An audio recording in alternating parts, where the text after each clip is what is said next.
Welcome, everyone, to what I believe will be a lively and insightful event focused on the role and significance of First Ladies in America. And I guess I should add, perhaps soon, a First Gentleman. We don't know that yet. I'm Bob Shrum, the director of the Center for the Political Future here at USC Dornsife, for those of you who don't know me. Let me introduce our co-panelists, our panelists and my co-moderator. Tina Tchen is the Executive Vice President and Impact Officer at the Obama Foundation and the former Chief of Staff to First Lady Michelle Obama. Anita McBride is Director of the First Ladies Project at American University, former Chief of Staff to First Lady Laura Bush, and former Director of White House Personnel under President Reagan and President George H.W. Bush. She is also the co-author of a fascinating new book, Remember the First Ladies, a groundbreaking survey of their influence across American history. And by the way, when we conclude for about a half hour, she's willing to sign books for you. We have books for you if you go out that door. Very nice. She can't bilocate and be in both places. Thank you, Bob. Noelia Rodriguez is the Chief of Staff at Metrolink, former Deputy Mayor of Los Angeles, and the Press Secretary and Director of Communications in the White House for Laura Bush. And I have to add, she was a spectacular fellow for us at the Center for the Political Future. My co-moderator is Marylouise Oates, who covered both Nancy Reagan and Barbara Bush for the Los Angeles Times. And I have to add, she's the love of my life and has put up with me and kept me going for 4 decades.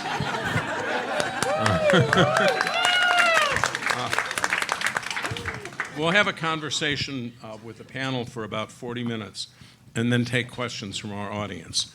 Oates, why don't you kick this off? Okay, I'm going to begin. I think, on my page,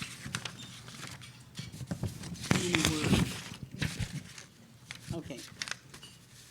So I covered, when they came to LA, and occasionally I went to Washington, both Mrs. Reagan and her posse of friends, and Mrs. Bush, and that was Mrs. Bush. Okay, Anita, I'm going to start with you. Your book is, as Bob suggested, both complex and revealing. So let me ask you this. There is a widespread impression that in very different ways, Eleanor Roosevelt and then Jackie Kennedy revolutionized and elevated the role of First Ladies in our public life. Is that accurate? I think that's absolutely accurate. I think it is hard to not recognize that Eleanor Roosevelt is the most activist First Lady in our history, bar none. Now, part of that is she had 12 years to do the job. So there was a lot of time to be an activist, and she had an extraordinary sense of communication and connecting with the American public. She did a radio broadcast every Sunday night. She did a daily column called My Day. She was a paid speaker before she came to the White House. She was very politically active when her husband even ran for governor of New York. She wanted to have a role. She was afraid to be conscripted to the role First Lady, that would convey somehow that all she would do would be a social hostess. She wanted more. So she is one of 3 First Ladies that get their own chapter in our book. And if I can mention, this started first as a textbook. The last year, we published a textbook that was a precursor to the one Bob held up. That is the first ever textbook on this topic. And it is for undergraduate levels, so we are teaching it and sharing it at universities all over the country because all of you should know, we should all know the story of these women and their contributions to the presidency. Now, the difference with Jackie Kennedy is, in fact, she's in the chapter that we write about First Ladies who stepped back from activism. Even though she holds such a special place in our country and in our national culture, activism and on issues was not what she wanted to do, but what she laid for a foundation for, something Tina and I are on the board of, the White House Historical Association, established 63 years ago, to do two things. One, to be the preservation, conservation, protection of the White House as the museum status that it deserved, but also to be an education center. She wanted Americans to be connected with the White House, the people who live there, the people who work there, everything that was important to telling our nation's story. I'll leave you with this last point. I once asked Caroline Kennedy, what would your mother want to be remembered for? She said, I know my mother is remembered as a style icon, but she would want to be remembered for her expansive knowledge of history.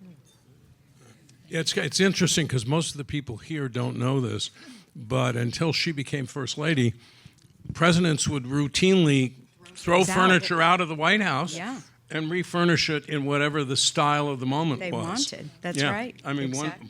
one president had We're still everything. going around trying to buy up all the stuff that goes on auction and that's historical pieces. That's what she started doing. I mean, raising the money to do it.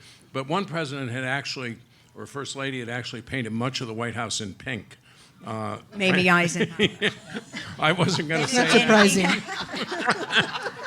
Became a cultural thing. I mean, you walk into any home, maybe here in California too, in the 50s, 60s, bathrooms were pink tile, kitchens were pink tile, appliances were pink. She had an influence. So, Tina and Noelia, what's your take on this? On the pink? Or on what? Did you I've got like an it? opinion.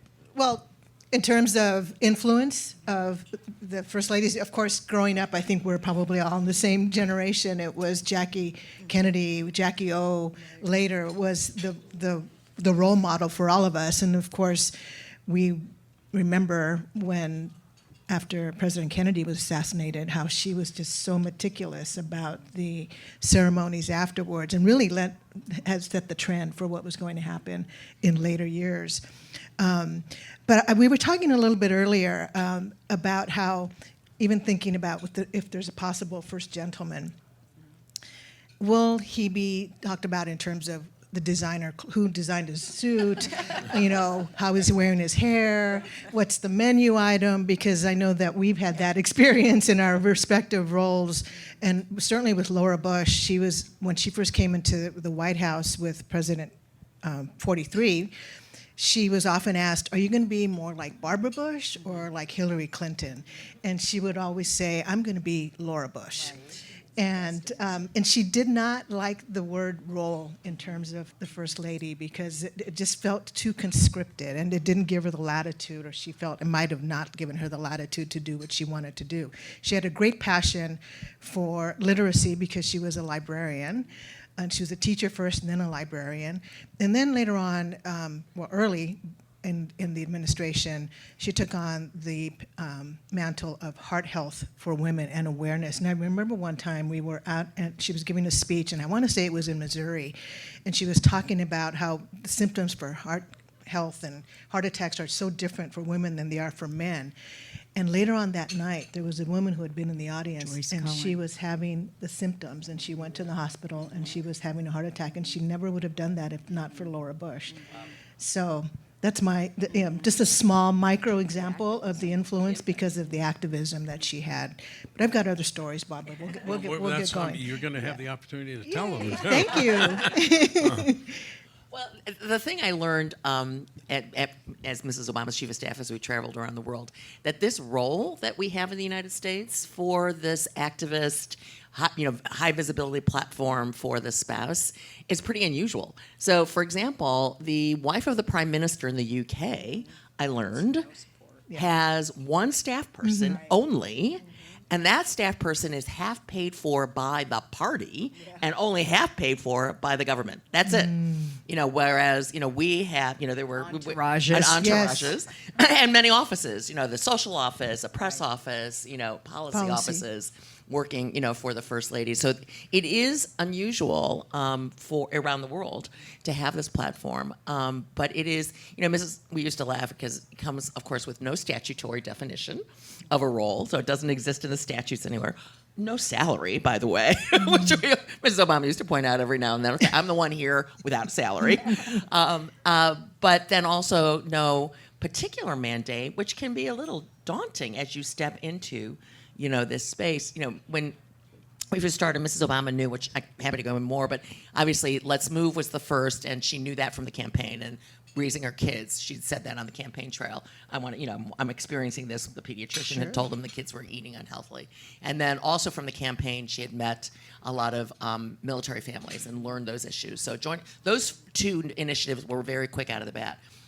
During the re-elect in 2012, we knew if we were re-elected, we would have the opportunity to do a third. And it took us a year and a half to figure it out because you have this huge opportunity here, all these issues you could do, yet you want to do something that will have an impact. She, I think, like Mrs. Bush, didn't want to just do stuff that was just for show. It had to actually have an impact on people and would have impact at a scale that is worthy of the First Lady. Those are hard things to put together and figure out, and sort of much harder than they look in hindsight. Yeah, let's talk a little bit more about their impact and influence. So, Anita, you write, and I didn't know this, that Abigail Adams prodded her husband, John Adams, to push through the Alien and Sedition Acts, some of the worst legislation in the history of the country. Can each of you give us a concrete example of how the first ladies you worked with impacted public policy? Sure. Well, if you would allow me to just give short examples of each of the three first ladies that I had a chance to know and work with. Because I think when Mrs. Reagan came, and Oates, you know this, came to Washington, it was a very tough first year for her. Mm-hmm. Killer is right. And some of it was self-inflicted, but the majority of it was she had difficulty finding her footing. She was always more worried about President Reagan and his legacy than she ever worried about her own, which was interesting, given they came from Hollywood, they understood image, and she worried about his image, not hers. And it was a tough year after, of course, the assassination attempt on his life. She never fully recovered from that.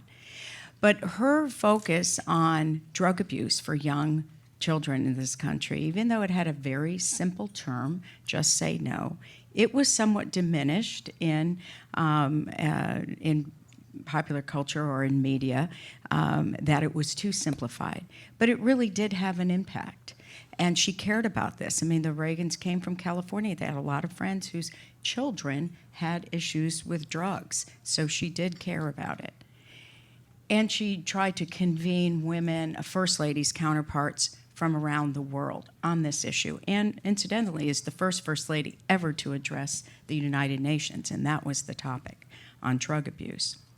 Barbara Bush, who had a very complex relationship with the women's movement and feminist groups because they saw her as this 19-year-old college dropout who married the love of her life, had 6 children, one died, of course, and that never really did anything on her own. Yet she was, and we all knew her, you met Barbara Bush too, a very influential and impactful first lady, devoted to her husband, devoted to what he was trying to do for the country, passionate about the topic of literacy, established the Barbara Bush Foundation for Family Literacy within weeks of becoming First Lady at the White House East Room. That organization still exists 34 years later, raising hundreds of millions of dollars, operating literacy programs in all 50 states. That is real staying power. She cared about this topic and was very influential behind the scenes in the National Literacy Act that was passed in 1991. She was an advocate. She was a lobbyist. She was a champion for that. Laura Bush, as you heard Noelia mention, of course, cared about education deeply. She lived it. She was a teacher. She was a librarian. She was an advocate for education reform as First Lady of Texas and brought that initiative with her. This was the president's signature domestic initiative in the first term, was No Child Left Behind. You can, argue the merits of it one way or another. Do you remember where she was on the morning of 9/11? Yes, of course, and Noelia was with her. She was about to do a briefing to the Congress on her early childhood She was in cognitive Ted Kennedy's office. She and was they in were Ted about to- Kennedy's office, and she writes about it in her memoir, how it was so striking to her, how he was talking and having conversation while all these images were on TV. And she said she really realized that moment, here is someone who who comes from a family that faced so much tragedy, and it was difficult, she thought, for him to talk about what was happening, and so made conversation to make her more comfortable. It was very interesting. But anyway, I'll let Noelia add to some of this too, because she was with her in the early years of the start of the administration. And I'll just mention one thing, as Tina said, in the second term where you considered what Mrs. Obama was going to do. It's the one thing when you are lucky to have a second term, when the American people give you a second term, you realize how fast, how long the days are, but how short the years are to get things done. And there's this real acceleration to really take on projects and get something done and not let the time be wasted. Absolutely. So, as Anita said, I was with Mrs. Bush on 9/11, but leading up to that, in the summer of 2001, she had held a symposium at Georgetown University on early childhood cognitive development, because that was something she was very passionate about. She used to talk about her time in Texas as a first lady, where she'd go to clinics and she'd see that pediatricians would prescribe, literally, reading to your children. And she told the story about one mother who was getting this prescription, and the doctor then later recounted to Mrs. Bush that the mother leaned over to him and she said, "I can't read." And so that became a powerful, pivotal moment for introducing early reading to children, and then also finding clinics to have the mothers learn how to read so they could help their children develop. So she had invited Senator Kennedy to that symposium, and he was so impressed that he invited Mrs. Bush to come brief his committee on 9/11 about the program and the findings and all of the good work that had been done. And coincidentally, Senator Clinton was on that committee. So it was going to be the first time that Senator Clinton and Mrs. Bush were going to be together since Inauguration Day. And so when we were waiting for departure from the White House, I was out, when you see the South Lawn where the helicopter lands at the White House and there's that awning and they go into that room, that's called the Diplomatic Reception Room, also known as the Dip Room. And so I was waiting out there, and one of the reporters who was coming to the motorcade said to me, "A helicopter just crashed into the World Trade Tower. Your boss is going to have some competition for news today." And I thought, well, that's weird, because it was so spectacularly clear in D.C. It had to have been that way in New York. And I walked inside, talked to the Secret Service agent who was the lead, and we looked at the television images there in their office, and he said, "That's not a helicopter." And then Mrs. Bush came down from the elevator, and he told her what had happened, and her first reaction was, "Oh no, Hillary's going to have to leave to go back to be with her constituents." We were so innocent, no impression that anything beyond that was happening. By the time we got to the Hill, maybe 10 minutes later, the second plane had hit the second tower. And I'll always remember, Mrs. Bush, I'm sure has recounted this, that Senator Kennedy was waiting for her outside to greet her and escort her into his office. And they both were resolute that we were not going to cancel the hearing. It was going to be postponed, but we now had something else, obviously, to focus on. And in that moment was when it was obvious to Mrs. Bush and all of us that her new mantle was going to be comforter-in-chief, doing what she could to protect children and writing to parents and saying, don't let them watch the reruns, protect them. Everything that's being done to keep our nation safe is being done. And that really was what was happening the rest of the term. Tina, and then I want to turn this back over to Marylouise. Well, there's a lot to follow. And so back to the original question on the policy front, but then I want to pick up on sort of days not being what you think they're going to be, right? But, one of the things Mrs. Obama said that echoes something Anita just said is that her underlying principle was to all of us, there's only one person in this building that was elected.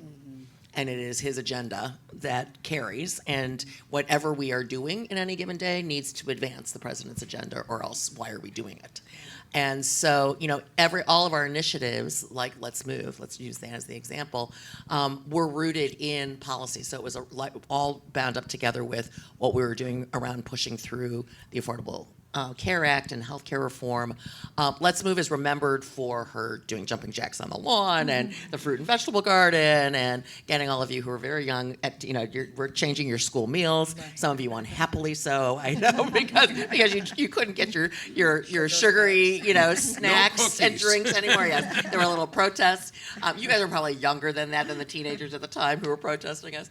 But it was also wound up in policy. So we worked hand in glove with the Domestic Policy Council. There's actually a it was all rooted around reducing the curve on childhood obesity, which was on a hockey stick up in this country, and which we actually did. We started to sort of, turn that curve around by the end of the term, but on policy changes like food labeling and the childhood nutrition bill, which she pushed through. It's the one piece of legislation she got very active in pushing through on the Hill. To reform school lunches. We did a lot of work with the military on improving health, for military recruits and folks on base. And so all of our stuff, even the joining forces that we did with the military was done hand in glove with a National Security Council-led multi-departmental task force on what everybody in the federal government could do to support military families. And each department came forward with different proposals. And then we saw our role as then lifting those up. So for example, the Treasury Department came up with an initiative to really change the licensing requirements for military spouses. Because if you're a trailing military spouse, and let's say you were a teacher or a real estate agent or a lawyer, you'd have to get relicensed every time you moved from state to state to state. And so, we crafted, there was a piece of model legislation crafted, and we wound up finally, after New York was the last, surprisingly, but we got all 50 states to sign military spouse licensing, transferring, right? Transferring. And those are the kinds of things we were able to lift up. But the thing about the White House, to go back to 9/11, is you can plan these things, and you can plan your days. And, the East Wing's a little less, subject to it than the West Wing is, where the president's office is. But, any given day, the world events, we are, a government that sits at the center of everything that's happening, not only in the country, but globally, can just completely alter everything that happened. And for us, the day was the Sandy Hook day. It was Christmas time. We had just come back from doing our annual Christmas visit to the National Children's Hospital. We were doing an event in the South Court Auditorium. I learned about it on the way back from the hospital, going into this public press event, and decided not to tell Mrs. Obama until after she had made her public press appearance, right, on what had happened. But while we were doing that, I get the message from the president's, personal assistant that he wanted to see her. He had never asked. In 8 years, it is the only time during the middle of the day that the president asked for Mrs. Obama to come by the office. And that is because, and he has written about this, I can barely say it without getting emotional, he had seen all the photos from that morning and been fully briefed on it. And remember, their kids were very young, and you may remember him coming out to the press room that day and barely able to speak himself about what happened. And so I had to tell her at the end of this press event, and then we changed our route for how we were going to go back to the East Wing so that we went by the Oval so that the two of them could be together in that moment. And then so that he could then be prepared for what he had to do with the rest of the day, which was to go both speak to the press, speak to the families, go to Sandy Hook a couple of days later. It's hard, the job is hard. Yeah. It's hard on the entire family that's there. Yeah, that's a great story. Oates, why don't you do this next question? I'll do it. Some, including Max Boot in his new biography of Ronald Reagan. I haven't read it yet because my husband hasn't shared it yet. I haven't read it yet. I heard about it. I'll be taking that tonight. Said that Ronald Reagan, if he hadn't been married to Nancy Reagan, wouldn't have become President Reagan. Now, before I get an answer on this, I want to point out the fact that Nancy Reagan was as strong in collecting rich people as anybody you've ever met. She had that coterie around her. She had Betsy Bloomingdale and Bunny Rather, and she had one. Oh, the Tuttles. Oh, she loved the Tuttles. And these were people who could write huge checks and support Reagan among the business community, but could also be kind of like a Star Wars shield around her wherever she went. Remember the thing in front of in front of the Death Star. You couldn't curse it. You couldn't get near Mrs. Reagan. Now, I was a reporter, and I would cover when she'd come back to town. I was occasionally in Washington. I'm going to tell my story. Okay, so here's my story. And this is a story about that I couldn't figure it out till 15 years after it happened. I was sitting in my kitchen in Washington, where we then lived, with Susan Spencer from CBS. And we were talking about Nancy being put in a box as soon as he was elected First Lady. You can't believe the place was rife with rumors, the China, the this, the that, David Jones's flowers, all this stuff. And we came down to a very specific story. Mrs. Bush had arrived at the Congressional Wives Party for the two of them, right? Not Barbara Bush, right? And when she walked in, this is how the story went, Nancy turned to her friends and said, "Oh, for God's sake, can't she clean up her act? Look at what she looks like." Now, that story spread, and it really marked Nancy's thing. Why is that not a true story? You have Susan and my benefit on this. First, the women surrounding Nancy Reagan took a pledge of omerta. They could be put on a cross, and they wouldn't say one word. They knew nothing. They didn't know their name half the time. That's the first thing. The second thing is, who really knew how Washington worked and how this would be a disastrous story to get around, which it did in a day? That would be the foxy grandma, Barbara Bush. Third, who did really get hurt by this story? Nancy Reagan really got hurt by this story. So with that in mind, understand, as I sit here, that I'm like a historian, and they're like current affairs. This was a whole different ball game with wives who were trained to be wives. That was the deal. Then we have activist women coming in and saying, well, my career was teaching children, my career was being a lawyer, my career was this and that.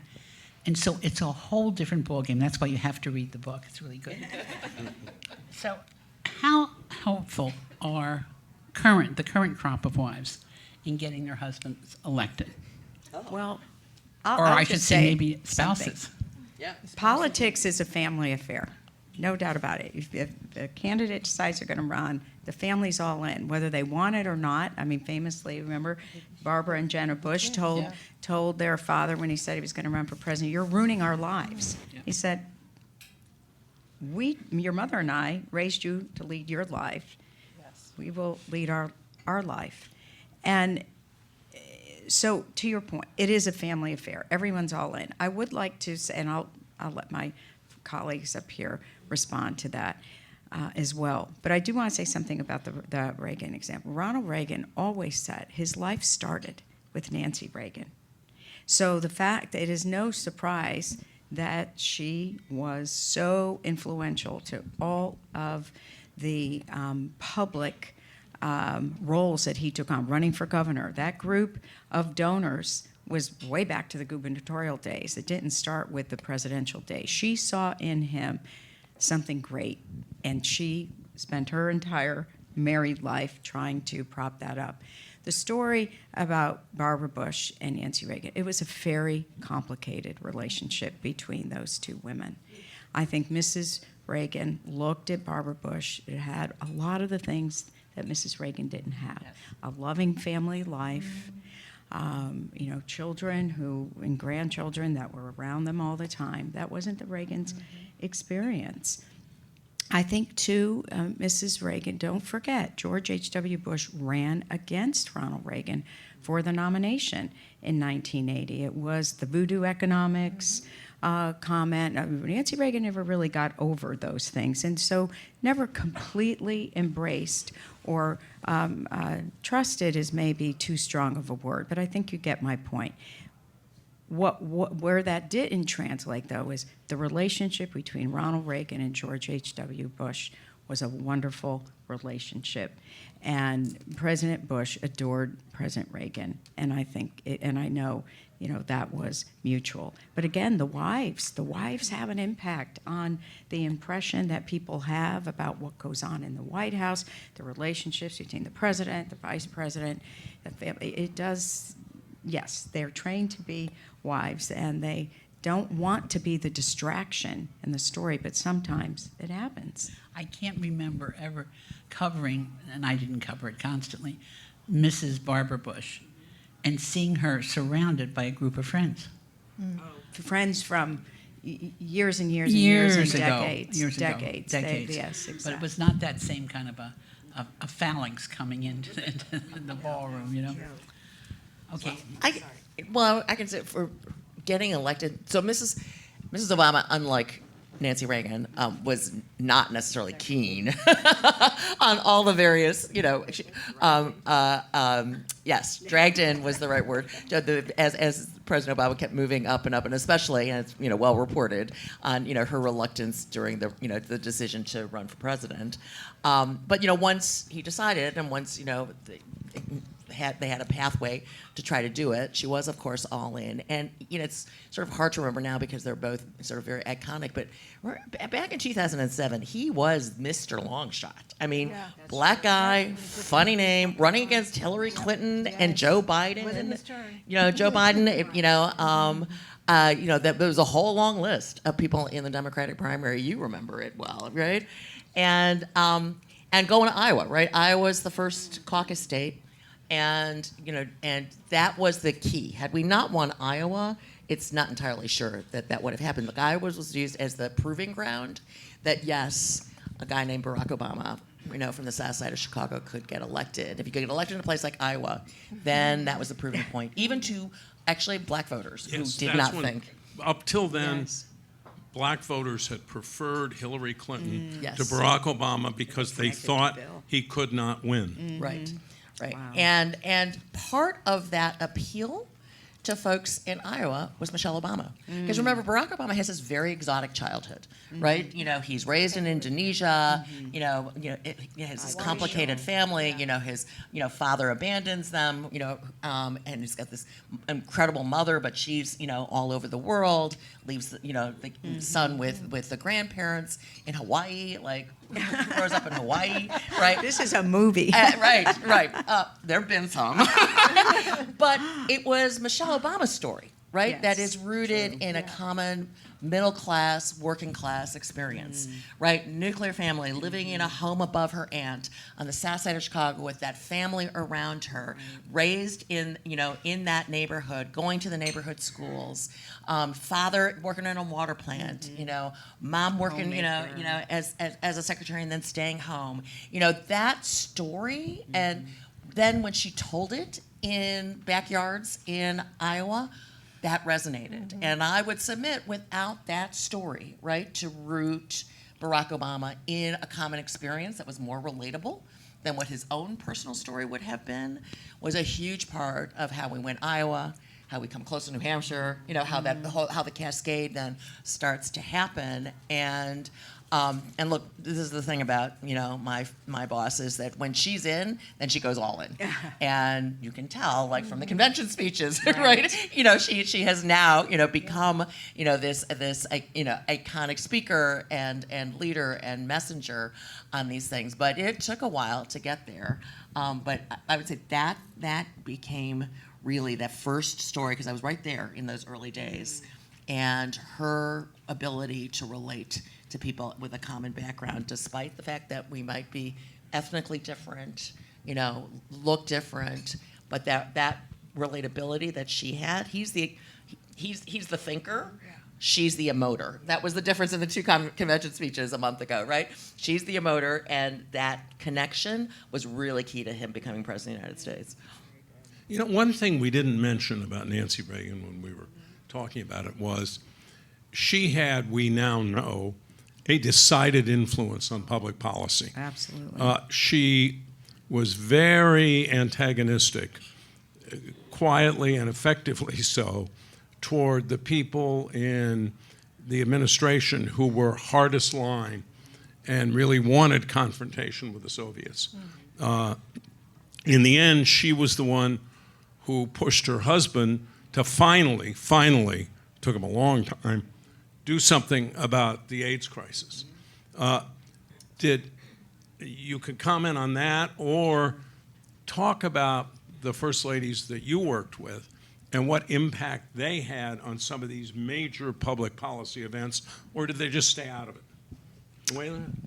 Go ahead, Noelia. You have it. Okay. Sure. I don't. Well, a couple of things. We touched a little bit on No Child Left Behind and Mrs. Bush's supporting role in that, and I hate to use those words, but in essence, that's what it became. But also PEPFAR that's the one. I mean, it just marked its, 20-something Yeah, anniversary. tell them about Yeah, PEPFAR. describe PEPFAR. Yeah, and AIDS research and support in Africa. And Which it's has arguably saved tens of millions of lives. Absolutely. Led to the 25 million 25 million lives is people the in number the last right 20 now. years have been saved because of that work. And Mrs. Bush was very key with that, because I remember being on a trip with You them. went on the first I trip went on in the first trip. 2003. And I also remember, you mentioned the twins, Barbara was with us, the daughter, was with us on that trip, and I remember standing next to her, I could literally see the light bulb going off above her head that she was going to be doing something related to the health corps because of what she had seen in Africa. So you talk about legacy work. It's the work that we've done internationally, they've done internationally, and they continue to do. They're continually involved, and so are so many others. And that's part of their legacy, and I really, if you don't know much about it, go do some research and show it, because it'll make you feel better. As an American, it'll make you feel even more proud that it's not just about us, it's about the global community, and that started over 20 years ago. But I wanted to mention another thing where it's not so much policy, but after 9/11, when Osama bin Laden was on the run, and President Bush, in his inimitable Texas way, said something like, we're going to get him, dead or alive, or something like that. And Mrs. Bush said to him, you're going to get him, Bushy. So basically saying, maybe let's tone it down a little bit, because right now we really need to focus on how to take care of the country while you're doing your work. And an aside on that, Mrs. Bush was the first lady to ever be interviewed on 60 Minutes, and she did it in the aftermath of 9/11.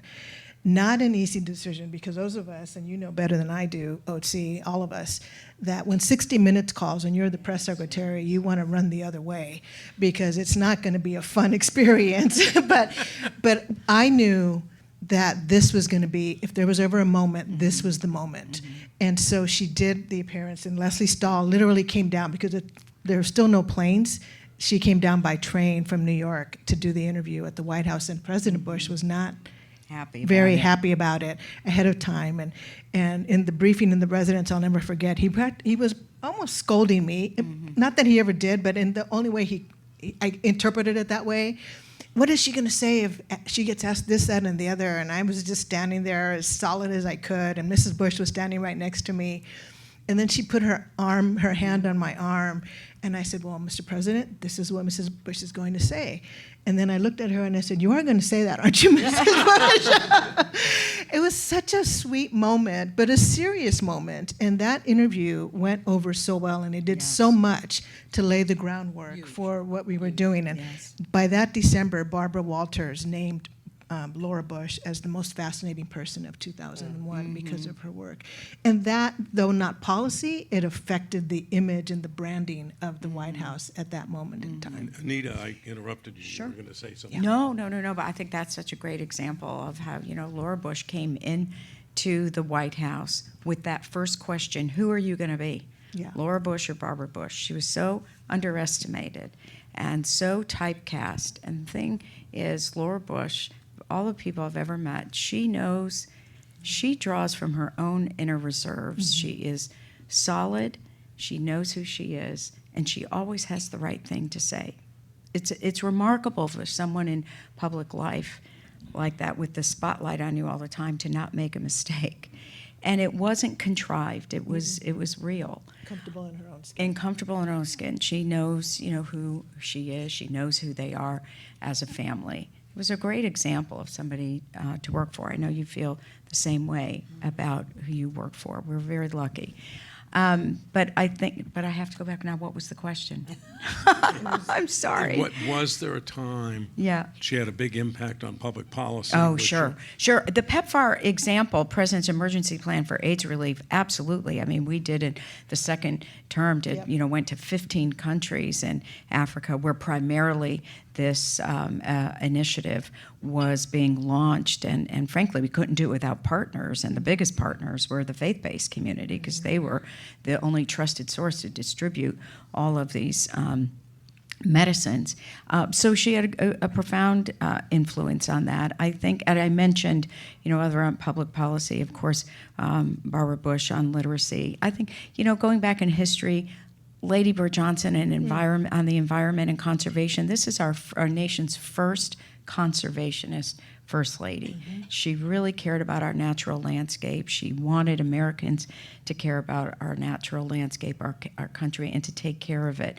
So, I mean, throughout, history, First Ladies have been involved in causes that they care about, where it's more in modern times, though, where they really have been able to help influence actual legislation or public policy. And in that case, the Highway Beautification Act was one that she was very involved in. In fact, at the signing of it in the East Room, President Johnson handed her the signing pen. So I want to add a footnote to someone we haven't mentioned. Hillary Rodham Clinton. Oh, absolutely. Yeah. Absolutely. Now, Let's I talk have about actually health care. known Bill and Hill since Yale. Oh. Yes, I was actually there when a friend of mine took the famous picture where they both look like unmade beds, standing outside the Yale thing.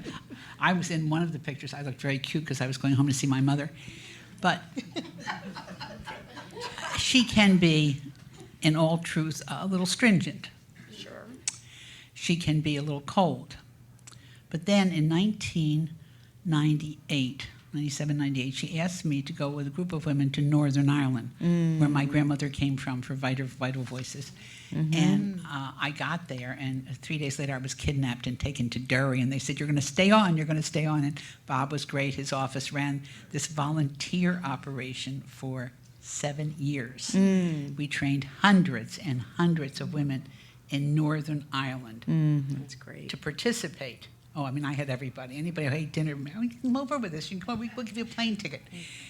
But the most amazing thing that I learned about personalities was you put Hillary Clinton in a foreign country in front of women who really needed her. And she was a different person. All that kind of growing up Christian kind of stuff, right? It all came out. She embraced these women and she lifted them up. And it was so shocking the first time I saw it. I thought, who is this person? But she did it over and over again, all through Europe. She was great in Ireland. All over the world. All over the world. She It was like quite. a Secretary of State. She was. Yes. She was, but she was so human. So it's an interesting thing. You have to ask yourself when you look at spouses, I'm being very careful to say that, of presidents, how much are they constrained by what the presidential spouse says to them and does to them and stuff like that. And I just thought I'd mention that. Yeah, no, it's important. I don't know that it's so much constrained by their spouse as the environment. I mean, the environment, which we haven't really touched on, is the environment you step into and the expectations of the role are stifling, right? For any of these are all really strong-willed women, and we felt it. I mean, the scrutiny. I mean, Mrs. Obama in the early years, if you remember, as First Lady, got criticized for wearing shorts coming off of Air Force One, for wearing too expensive of tennis shoes at one other event, for just things, and all of a sudden that level of scrutiny and criticism, as if you tried to veer a little off the beaten path, it was hard. I mean, it's very hard to deal with personally. It's hard to sort of manage and find your footing, especially as I think back to the first couple of years of being in the White House. It took Mrs. Obama a while. Now, luckily, she had set wisely because she's smart. There's also what she wanted to do, that the first couple of years very much were about Sasha and Malia getting these two young girls acclimated and in school, but it was also gave her breathing space, right, to sort of get that acclimation done. And it is, I see it when I watch her now, is that you see the sort of unconstrained Michelle Obama being able, she could never have given a speech like she gave at the convention this year as the sitting first lady, right? And, there were a lot of times when we were with her editing, right? Okay, say it to me now, because you're not going to say it when you go out in front of the cameras. Get it off your chest now, because there is that, and you are under this pressure. I will also say that we felt is, as much as we would do everything we could to enhance the president's agenda, we never wanted to be the reason why the president was going to have a bad day. I mean, the last thing you want to do is commit a mistaken word here, something that I would have said or done, that all of a sudden now the attention is off what the president wanted and needed to get done, and it's on some crazy thing that we did or didn't do, right? And that level of pressure, both on the principals but on the staff, is the White House is unlike. I used to tell people who came to work at the White House, there is no job. I don't care if you're a CEO of a Fortune 50 company. There is no job in the world that prepares you for being a staffer in the White House, because that level of scrutiny, you're living with the press. They're right there in the building with you, and it is the microscope. And in a social media age, it is exponentially even greater. No. Oh, go ahead. I would just say high stakes, but if you have an opportunity, Oh, it is worth absolutely. it. You'll Best job. never get Best better, job. Hardest never job, but get best better job. training in your life. But you're right; the stakes are always high, and urgent always overtakes the important. Okay, let's turn this over to audience questions. I promised I would do that. Just raise your hands, and someone will bring you a microphone. Right. So I'll work backwards from the very last thing that was said. Ms. Tchen, you and several of the others have said that first ladies frequently ran things by you before things would be said publicly. To any of you, do you have any of you heard the first lady say, "I plan to say this," and then you went like, and looking back at it later, years later, would you have let her say that thing that you perhaps blocked her from saying at that time? Who wants to do this first? I didn't have that. I can't think of an example. I might, in my case, and probably also in Tina's case, and yours with your Mrs. First Barbara Bush, and then also with Nancy Reagan. What happens is, if they're going to do when they're going to do an interview or give a speech somewhere, you have a briefing session with them. It might be just a few minutes, but it's to go over the event, what the remarks are, the intention of the remarks, the messaging, and all of that. I found that she would make the messaging better. She would add something, and mostly it would be from her own personal perspective, which I was new to the show because I had not worked on the campaign and I didn't have the benefit of knowing the Bushes before I went to work at the White House. And so it wasn't something that I would have known to have put into a message or a speech or a press statement. So she would make it better. And then there'd be also times where the event itself would dictate. Something would happen at the event. So you had to have some kind of flexibility all the time because you had to respond to what was going on in the moment. And so she was very good about that. Very, very intuitive, very aware, very empathetic to what was happening, especially during moments like this, during Q&A. So I don't think I ever had that experience. If I did, I blocked it out, but I'm pretty sure I didn't have it. I can't speak the same Well, for the West Wing. I know I did, but I blocked out the specifics. Because it's not the case that she would sometimes run past something she was going to say publicly past. They ran everything past. Yeah, I mean, really, you're in absolutely. a position where both the president and the first lady really rarely would be off the cuff. The president a little bit more because maybe they gaggle on the plane or something. We didn't gaggle, right? There were no off the cuff. Just go back at the plane and talk to the reporter kind of thing. So everything's pretty planned ahead of time so that you know. And so that's what I say. I know that in those working through things, like I said, there were moments where something would have really she'd have a strong reaction to, and we'd say, let's sort of react to it Oh, this right. way. I mean, we're in political season, so I guess I can talk about this. I mean, one speech I remember well, which was not that I was telling her not to say something. It was actually she was leaving even farther than I was prepared to go. Was she gave a very famous speech on the campaign in 2016 after the Access Hollywood tape came out. And if you go back and you Google that, New Hampshire, it was, I remember it was in New Hampshire a couple of days after that tape. And she came down, we had a standard stump speech, and she was scheduled to give that same stump speech for Secretary Clinton. And she said, we're changing the whole thing, because I can't, ignore it. I cannot not say something. And this is the one where she said, I was shaken to my core. Sure. By this, and then proceeded to go through, and she was introduced by Senator Annie Custer, who from New Hampshire, who revealed that she was a survivor herself of sexual assault in that moment, and that's the one where is most vivid for me of a complete, reshifting Sure. at the last minute of something she really wanted to say. Now, look. The other difference is we weren't the candidate anymore. I'm not sure if we were the candidate, she would have given that speech. We were no longer the candidate. We were the former.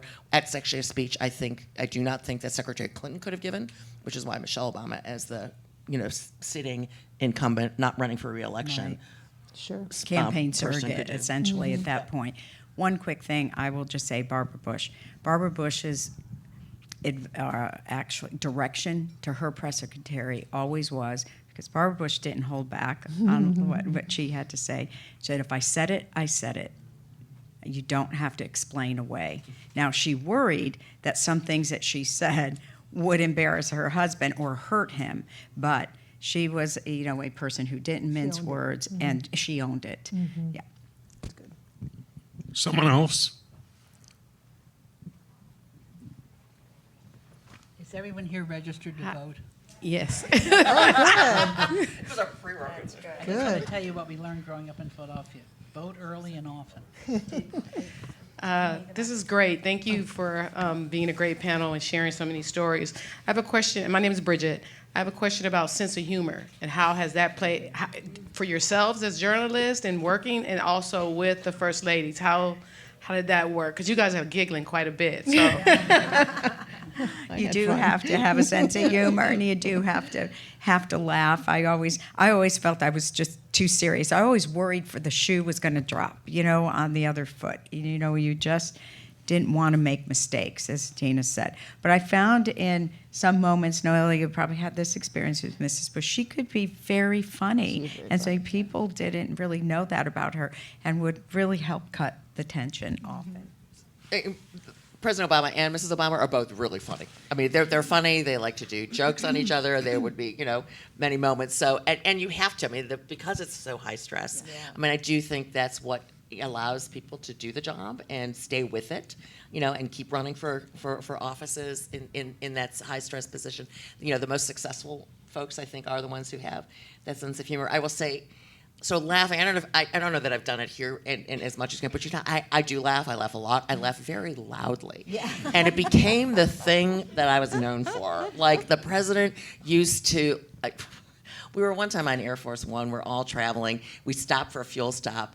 I'm sitting in the sort of personal side, which with Mrs. Obama during the fuel stop, and we're laughing about something. It shares a wall with the office on Air Force One for the president. The president comes around the corner and says, "Tina, you have to stop. We're doing foreign leader calls here, and all we can do is hear you laughing through the wall." And I said to him, I said that a couple of years later when he gave me another hard time about it, I said, I will have worked here 8 years, and the only thing you will have remembered about what I did is that I was a loud laugher. Someone else? I have a funny story, actually. We were in Italy I think it was in 2001. And when you travel, you have somebody from the medical department with you. We had a nurse, somebody from the military.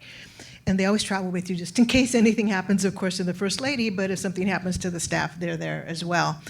And I had, maybe TMI, but I had gone in to take a shower in the hotel room. And when I went into the tub, I slipped and I hit my head. So I was able to call the Robin, the med aide, and she comes in and tests me, checks me out, and everything's fine. I think that's the end of that story. The next day, we're in the limo. I'm with Mrs. Bush, and we're driving to one of the sites. And Mrs. Bush says to me, I heard that you had a fall last night. I was so embarrassed because she knew I'd fallen in the bathtub, and I had not told her. Find out They know all these everything. things, even They if know we all of didn't it, tell yes. them. And she The Secret Service tells them Exactly. And I said, oh my God, but you know, I finally was able to get a hold of the med to come in and check me. And she says, well, you know, there's a little rope in the bathtub that you could have pulled that. It's to call for an emergency. And I said, I didn't know that. And she said, yeah, but with your luck, you'd probably have 5 Italian men show up. And I said, all I have to do to get 5 Italian men to show up in my room is pull a string in the bathtub. And then she says, driver, turn this car around. She's going back to the bathroom. Anyone over there? Great story. Yes. I can speak loudly. Would they need? So I skimmed this headline on the way to work this morning. I'm not sure if news has changed in the past couple hours, but I was reading about Melania's very public choice to like have an opposite opinion of her husband on a key point of his campaign in her upcoming memoir. And I was curious if there's a precedent for that, and is it as seismic as it's being made out to be? I'll just say this. Okay, she's not the first lady to have a difference of opinion with her husband. Now, this is a campaign season. You have to imagine this is going to make news. And I've read some reports too. Is this an attempt to try and court voters or women voters? I don't know. My personal feeling is it's too late for that. I think that people have, you know, they know where he stands on this issue. She's not the elected leader. She's not going to move the needle on that issue with him. So, you know, it is the timing of the memoir, the way it's being rolled out is all fascinating to watch. This would not be the time for a No. a candidate's spouse memoir To be doing come out. this. Like Absolutely. a year and a half ago would have been Right. fully vetted as part of the rollout. But- in like the last month of the campaign is weird, actually. But she has consistently, I will say, always gone her own way. So there's no difference. Yeah. Yeah. I believe, by the way, that several of the first ladies whose husbands, as president, strongly opposed reproductive rights actually disagreed with them Betty pretty Ford. strongly, but they didn't say it. Yeah, Betty Ford, Pat Nixon, they all did behind these things. Barbara Bush, I don't know, Mrs. Bush had different feelings on this, but again, Tina made a point earlier, who's the elected leader here? What are the policies and positions that they are promoting? First lady spouses are there to support that, even if they may not agree with it. Okay, we have time for one more question, or two. We'll do two. We'll be fair.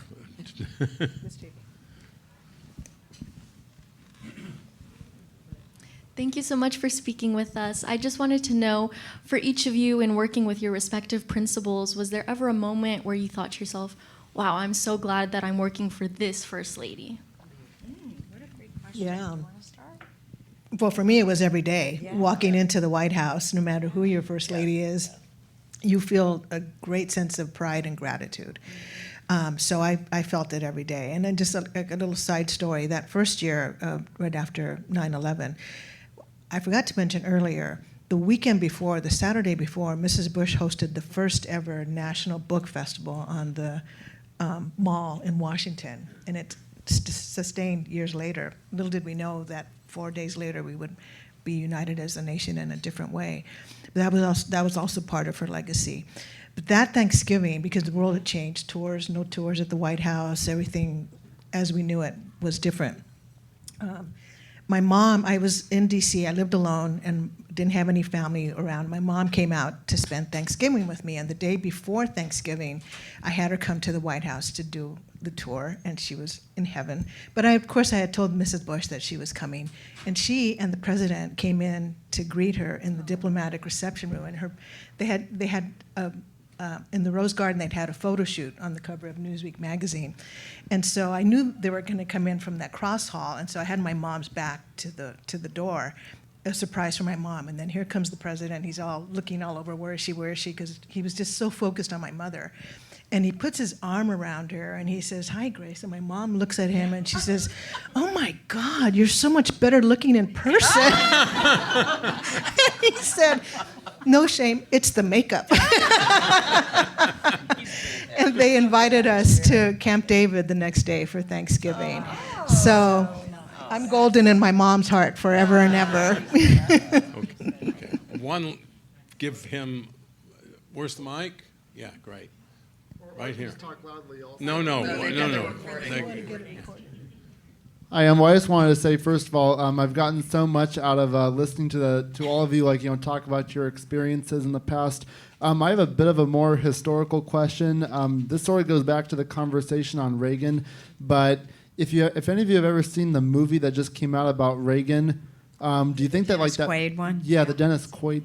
Oh, I see. Well, if anyone else has, do you think that they did a good job of portraying Nancy Reagan? And also, if you've ever, because I know that Reagan used to be married to Jane Wyman, if she had to, stayed his spouse and become First Lady, how do you think she would have been viewed? I think She she didn't wouldn't like have been politics. First Lady. Yeah. She thought he was spending too much time on all the political stuff when, she was building a career as an actress or an actor, as they say it now. I haven't seen the movie, so I can't comment. I don't know if anyone did. I will say one thing. There is one fantastic book about Nancy Reagan that came out 2 years ago, written by Karen Tumulty at the Washington Post, who wrote, it took her 4 years to research this. She never met Nancy Reagan. She never wrote a book before.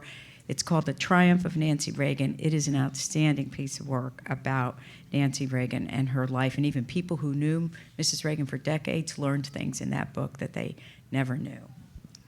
So I want to thank this extraordinary panel, Tina, Anita, Noelia, the first ladies of our program today.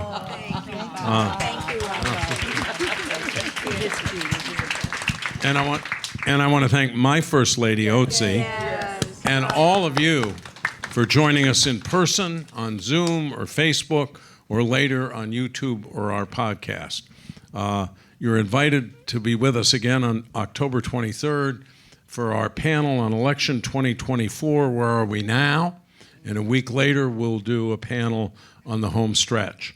Thanks again. Have a great weekend. And remember, if you go out that door, you can get a signed copy of Anita's book. Thank you all very much.